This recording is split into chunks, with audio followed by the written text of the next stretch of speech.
Lincoln Trail College and Olney Central College are each getting money from the Rebuild Illinois Capital Plan to construct new buildings. Lincoln Trail College received $8.37 million for a technology center, which will house programs like process technology, construction technology, welding, and broadband telecom. It will also house a new university partnership center. The university partnership is going to allow students from Crawford County and all of District 529 who want to earn a college degree without leaving to do so with universities who partner with us.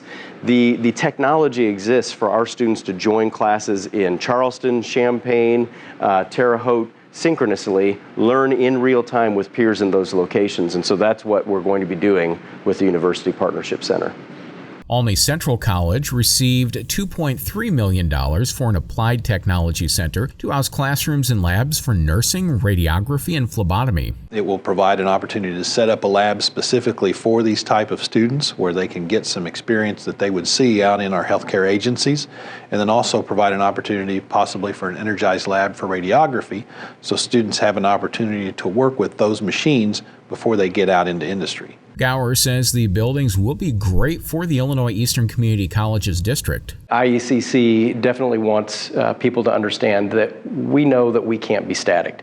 We have to be growing, we have to be changing, we have to be evolving.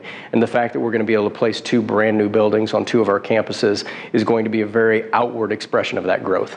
It will likely be 2 to 3 years before the buildings will be complete. For LTTV, I'm Chris Ford.